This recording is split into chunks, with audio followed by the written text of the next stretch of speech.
यजन संपन्न हुआ। आज हम चर्चा करने जा रहे हैं, हमारे शास्त्र हैं, वेद हैं, जो धर्म ग्रंथ हैं, और दो भागों में विभक्त हैं, श्रुति और स्मृति। वेद हैं जो शाश्वत हैं, उनको शुद्ध कहा गया। जो भगवान के निश्वास कहे गए वो शुद्ध हैं। वेद उनको सुन सुन करके पहले सुनते रहे, सुनाते रहे, सुनते रहे, सुनाते रहे। वेदों के कौन? 4 ऋषि हैं।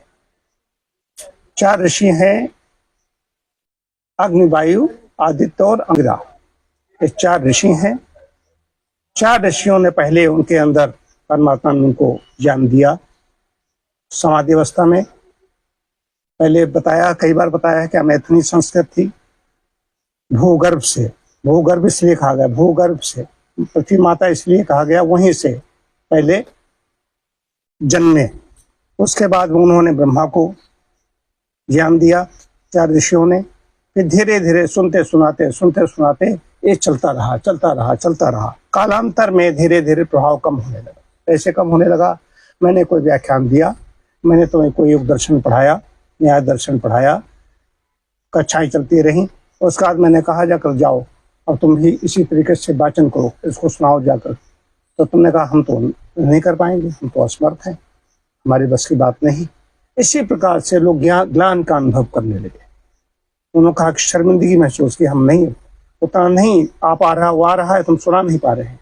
तब ये आया स्मृति। स्मृति तो श्रुति और स्मृति, वेद श्रुति। बाकी जितने भी ये शास्त्र हैं, पुराण हैं, गीता, रामायण, उपनिषद हैं, ये सब स्मृति में आते हैं। तो श्रुति और स्मृति 2 चीजें होंगी। इसमें जब श्रुति स्मृति दोनों की बात होगी तो उसमें श्रुति को ज्यादा महत्व दिया जाएगा, वो बहुत बड़ी बात है। श्रुति तो जो सुना हुआ है, उसके बाद में उसी की जो स्मृति रह गई, धीरे धीरे स्मृति रह गई, वो स्मृति है। कहते हैं कि हमने इतना सुना था, अब हमारे पास इतनी स्मृति रह गई। स्मृति नंबर 2 पर हो जाती है। और दूसरी चीज कहा गया है, स्मृति को मानव बुद्धि द्वारा संकलित माना गया है। श्रुति जो है मानव नहीं है, अपौरुषेय है। श्रुति वेद अपौरुषेय है, किसी पुरुष द्वारा कोई संकलन नहीं है किसी का। और ये स्मृति है, ये संकलन है, इसको इकट्ठा लिखा गया है, अपनी बुद्धि से संकलित किया है। स्मृति क्या है? ये मनुस्मृति, महाभारत जो मैंने बताया है, गीता, रामायण, उपनिषद, ये सब स्मृति के अंतर्गत आते हैं। श्रुति को ईश्वरीय रहस्योद्घाटन माना जाता है और इसे शाश्वत माना जाता है। ये सबसे प्राचीन और आधिकारिक हिंदू ग्रंथ है, जैसे वेद।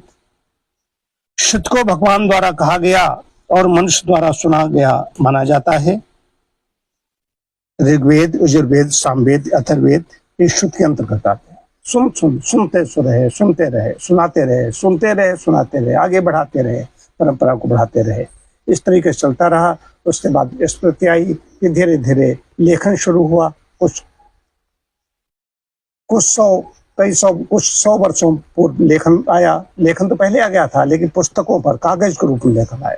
पहले कहीं शिलालेख हैं, कहीं कांस्य, ताम्र, तमाम इस तरह के पत्रों पर, भोजपत्रों पर इस तरीके से लिखते रहे। परमात्मा की हेतु की कृपा है, बड़ी कृपा है, उनकी अनंत कृपा है, जो यहाँ पर नित्य दोनों समय यजन होता है और कभी न कभी इस तरह की चर्चाएं होती रहती हैं। रविवार को चर्चा होती है, लेकिन जब कोई विशेष अवसर होता है तब भी हम इस तरह की चर्चा करते हैं। तो आज हमने श्रुति और स्मृति के बारे में चर्चा की। अब हम लोग ऋग्वेद पढ़ते हैं। ये श्रुति पहले था कि सुनकर ऐसे ही वाचन होता था, और ये सही है, पढ़ो और पढ़ के बाद में या बोल पढ़ो तो अपनी आवाज का कानून जाती जल्दी याद हो जाता है। और यही यदि इस पे बड़ा महर्षि यास्क ने बड़ा इसका विवेचन किया है, कैसे कैसे क्या किया है। तो इसमें अगर ऐसे मन में पढ़ोगे, कहते हम तो मन में पढ़ते हैं, आजकल मन में पढ़ते हैं, तो मन में पढ़ा हुआ देखा है, जा रहा है, वो चीज नहीं जा रही। और सुन सुन करके कई लोग होते हैं जिन्होंने स्कूल कहीं गए नहीं, स्कूल नहीं गए, गुरुकुल में नहीं गए, उन्होंने सुन सुन करके उनको याद सब है, लिखना नहीं जानते हैं लेकिन मन पढ़ना जानते हैं, ये है। तो श्रुति स्मृति के बारे में आज चर्चा की। आज इतना ही। प्रणध्वनि।